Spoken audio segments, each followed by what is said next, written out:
नमस्कार दोस्तों, स्वागत है आपका मेरे यूट्यूब चैनल उत्तराखंड ज्ञानदीप में। तो दोस्तों, हमने पिछली वीडियो में उत्तराखंड का इतिहास और ऐतिहासिक काल में कुलिंद वंश पढ़ा था। तो दोस्तों, आज हम पढ़ेंगे कृतपुर राज्य। तो चलिए शुरू करते हैं। कृतपुर राज्य। कृतपुर राज्य के संस्थापक कुलिंद माने जाते हैं, क्योंकि कुछ इतिहासकारों का मानना है कि कृतपुर पर कुलिंदों का शासन था और कृतपुर राज्य की राजधानी कार्तिकेयपुर थी। स्कंदगुप्त काल में हुणों का आक्रमण हुआ था। उस समय कृतपुर राज्य पर भी हुणों का आक्रमण हुआ था। राहुल सांकृत्यायन के अनुसार हुण राजा तोरमाड़ व मिहिर कुल के अधीन हिमालय का कुछ भाग रहा। कृतपुर राज्य क्षेत्र में आपका उत्तराखंड, हिमाचल प्रदेश और रोहिलखंड का उत्तरी भाग स्थित है।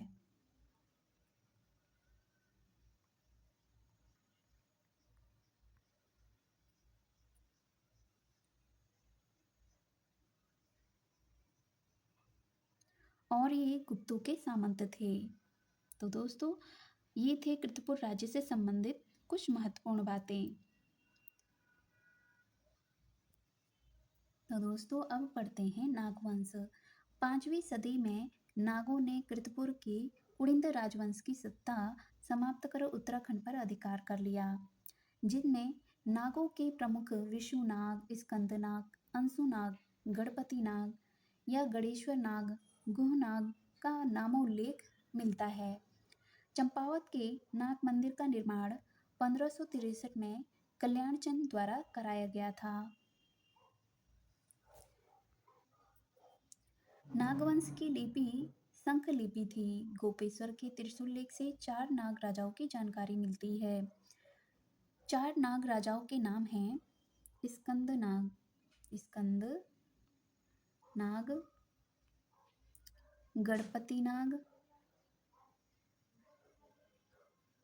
गणपति नाग और विभु नाग और अंशु नाग।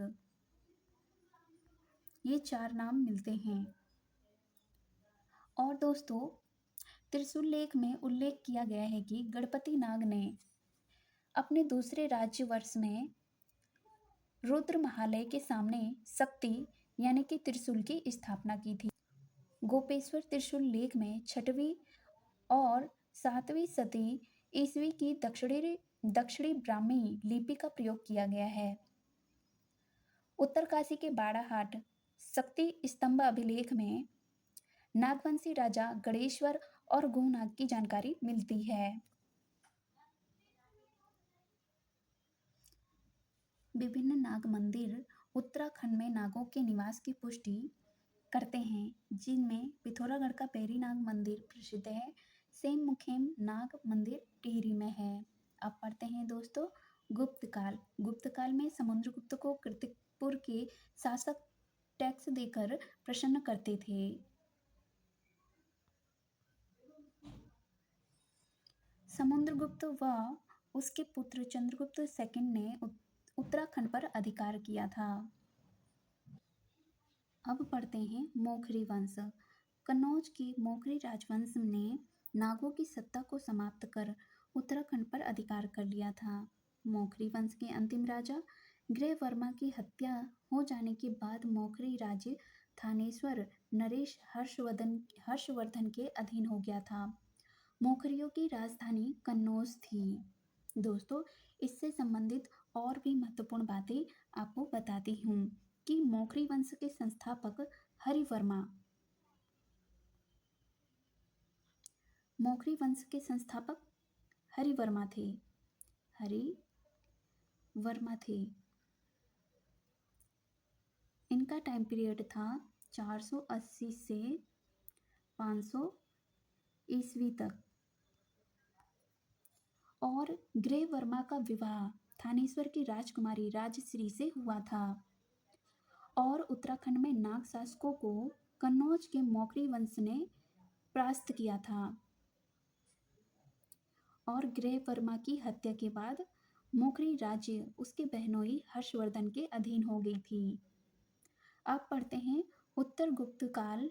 उत्तर गुप्त काल हर्षवर्धन का काल था। चीनी यात्री वैनसांग 634 ईस्वी में हर्षवर्धन के साथ उत्तराखंड आया था। हर्षवर्धन के समय उत्तराखंड में बौद्ध धर्म का प्रभुत्व था। हर्षवर्धन की मृत्यु के पश्चात उत्तराखंड में धीरे धीरे कई राज्य स्थापित हो गए। सैन्य शक्ति के अभाव में इन छोटे छोटे राजाओं ने गढ़ों या किलों का निर्माण कर लिया। दोस्तों, हर्षवर्धन वंश से संबंधित कुछ महत्वपूर्ण बातें।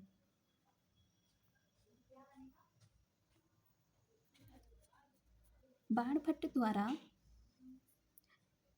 द्वारा रचित हर्षचरित नामक पुस्तक में उत्तराखंड आने का वर्णन मिलता है कि हर्षवर्धन वंश जो है उत्तराखंड आए थे। ऐसी जानकारी हमें बाणभट्ट के हर्षचरित में मिलती है। और हर्षकालीन चीनी यात्री वेनसांग हिमालय के पोलो हिमो पुलो या ब्रह्मपुर राज्य में गया। वेनसांग ने यहाँ 5 बौद्ध विहार होने का उल्लेख किया है। दोस्तों, वेनसांग ने गंगा को महाभद्रा कहा है, भद्रा कहा है, और हरिद्वार को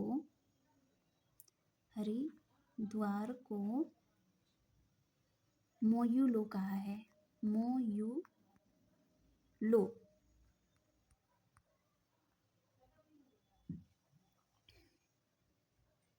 दोस्तों, अब आगे बढ़ते हैं के पश्चात मध्य हिमालय 648 से 750 ईस्वी तक कान्यकुब्ज कन्नौज में 647 ईस्वी में वर्धन वंश का अंत हो गया और मध्य हिमालय में शत्रुघ्न, ब्रह्मपुर और गोविषाण के 3 जनपद स्वतंत्र हो गए। दोस्तों, कान्यकुब्ज राज्य विघटन की जानकारी वेनसांग के 634 ईस्वी के यात्रा वृतांत सीयू कीमे से मिलती है। यात्रा वृतांत में उन्होंने उत्तराखंड के मदावर और गोविषाण राज्य का वर्णन किया है। ब्रह्मपुर राज्य के उत्तर में सुवर्ण गोत्र देश एक स्वतंत्र राज्य था जिसे स्त्री राज्य कहा। दोस्तों, आप लोग नोट डाउन करते जाइएगा। आगे बढ़ते हैं कि हर्षवर्धन के मधुवन और बांसखेड़ा अभिलेख से पौरव वंश की जानकारी मिलती है। दोस्तों, पौरव का ब्रह्मपुर राज्य व पर्वताकारी राज्य। दोस्तों, पौरव वंश का जो राज्य था वो पर्वताकारी राज्य था। राजनीतिक स्थिति में हम पढ़ते हैं कि पौरव वंश की राजधानी क्या थी? ब्रह्मपुर थी और ये बौद्ध धर्म से संबंधित थे। अल्मोड़ा जनपद के तालेश्वर नामक स्थान से 1915 में ताम्र एवं अष्ट धातु के अभिलेख प्राप्त हुए हैं। दोस्तों, तालेश्वर ताम्रपत्र अभिलेख की खोज 1915 में की गई थी और ये तालेश्वर ताम्रपत्र कहाँ है? तो अल्मोड़ा जनपद में। ये अभिलेख पौरव वंश से संबंधित हैं। इन अभिलेखों की भाषा संस्कृत और लिपि ब्राह्मी थी। इन अभिलेखों के अलावा अन्य कोई साधन पौरव वंश के संबंध में अभी तक प्राप्त नहीं हुए हैं। इन अभिलेखों के संपादक गुप्त ही थे और गुप्त के अनुसार पौरव वंश का राज्य गढ़वाल से संबंधित था। यह राज्य गंगा से लेकर पूर्व में करनाली नदी तक फैला हुआ है। ये अभिलेख श्री धूति वर्मन तथा विष्णु वर्मन के हैं।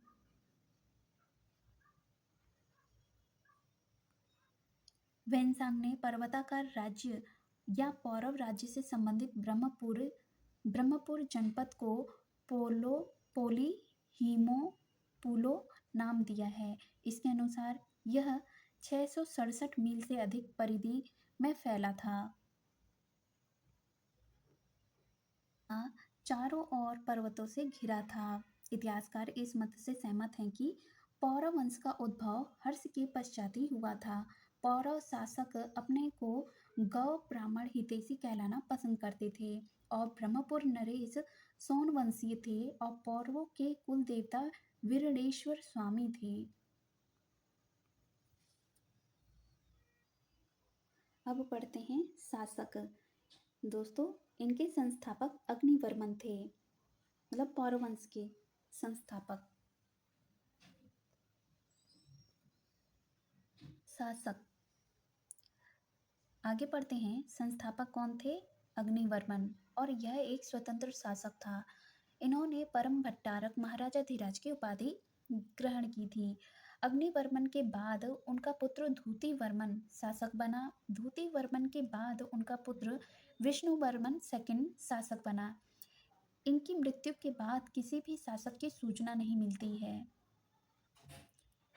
शासन प्रबंध। सर्वोच्च अधिकारी राजा हुआ करते थे। राजा का सहायक अमात्य यानी कि प्रधानमंत्री हुआ करता था। राजा के रहने का स्थान कोर्ट था। कोर्ट का सुरक्षा प्रबंध करने वाला कोटाधिकरण था।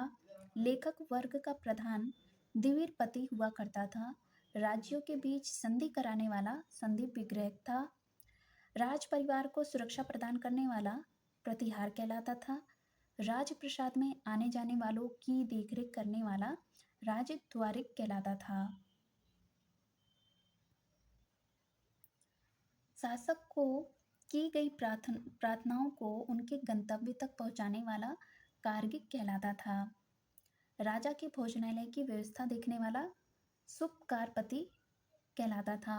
सैन्य प्रमुख, बलाध्यक्ष और पैदल सेना का मुखिया जमनपति कहलाता था। भू व्यवस्था। आय का मुख्य स्रोत भूमि कर हुआ करता था और भूमि कर को भाग कहते थे। भूमि कर वसूलने वाला अधिकारी भागिक कहलाता था। भूमि कर की मात्रा उपज का छठा भाग था। पौरव काल में भूमि दो प्रकार की होती थी, एक उपजाऊ और एक अनउपजाऊ। केदार को हम सिंचित भूमि कहते थे और सारी को हम असिंचित भूमि कहते थे। जो सिंचित भूमि थी वो उपजाऊ हुआ करती थी, जो असिंचित थी वो उपजाऊ नहीं हुआ करती थी। अब पढ़ते हैं गोविषाण राज्य। स्थिति काशीपुर, रामपुर एवं पीलीभीत। विस्तार पश्चिम में रामगंगा से लेकर पूर्व में शारदा तक। नोट: ब्रह्मपुर इनके उत्तर में स्थित था। इस राज्य की राजधानी गोविषाण की पहचान कनिंगम द्वारा वर्तमान काशीपुर से लगभग 1.5 किलोमीटर दूर उज्जैन ग्राम के पास पुराने दुर्ग से की गई है। दोस्तों, शत्रुघ्न और ब्रह्मपुर और गोविषाण का उल्लेख युवान स्वाड 624 ईस्वी के यात्रा वृत्तांत से मिलता है। दोस्तों, आगे पढ़ते हैं। शत्रुघ्न राज्य। वेन्सांग के अनुसार इसके पूर्व में गंगा बहती थी और मध्य में यमुना बहती थी। इसके उत्तर में ऊंचे पर्वत अवस्थित थे। नोट: तीनों राज्यों में सबसे बड़ा राज्य पौरव वंश का राज्य था। दोस्तों, आपको ये कंटेंट पसंद आए तो प्लीज़ लाइक शेयर कीजिएगा और कमेंट कीजिएगा और सब्सक्राइब करना ना भूलें।